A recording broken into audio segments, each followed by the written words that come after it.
poser la question à notre collègue Jonathan Bernier, journaliste sportif au Journal de Montréal et au Journal de Québec. Bonjour, Jonathan. Salut, Simon. Je parlais de rififi, en tout cas de scène acrimonieuse, c'est le cas de le dire dans le match qui a eu lieu mardi. Et là, il faut dire que le Canadien affronte la même équipe. À quoi s'attendre?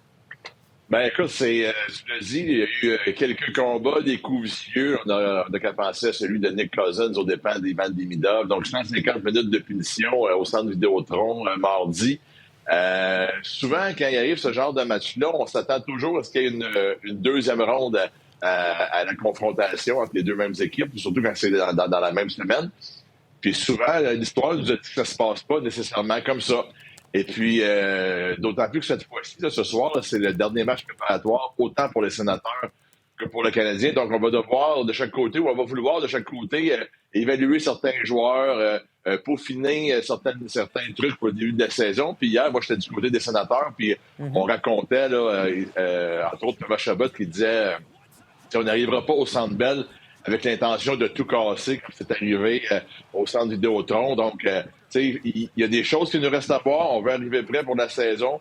Puis il faudrait que ce soit un match disputé dans ce sens-là et non pas à venir fou là, comme ça a été le cas mardi. Et justement, tu suivais de près les Sénateurs. Jonathan, ils ont fait une acquisition quand même importante dans les dernières heures.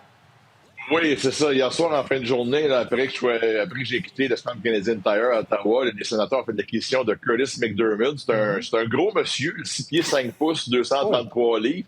Un colosse. Donc, un colosse. Donc, évidemment, tout le monde s'est dit, OK, là, on a été chercher du renfort pour le match de samedi. Peut-être. Oui, c'est un colosse. C'est un gars qui joue robuste, mais c'est pas nécessairement quelqu'un qui court uniquement après la bagarre. Il aime ça, là, mais c'est pas nécessairement sa spécialité ou la seule chose qu'il est capable de faire. Cela dit, bon, est-ce qu'il va essayer de vouloir se prouver ce soir? Possiblement, d'autant plus que les Sénateurs sont allés le chercher en retour de Zach McEwen. Zach McEwen, c'est le joueur que Harvard Jackay a eu le dessus sur lui là, dans le match pour la saison de mardi et aussi l'an passé. Donc, est-ce que c'est une espèce d'upgrade au niveau robustesse, possiblement? Donc, puis il y a Brady Tkachuk aussi qui va être là ce soir, qui n'était pas là mardi. Donc, est-ce que lui va vouloir passer des messages? Ça se peut également. Donc, je m'attends peut-être à un ou deux combats. Ça peut arriver, ça reste des matchs préparatoires, mais je m'attends pas à ce qu'il y ait, malgré tout, autant de débordements que l'autre soir à Québec.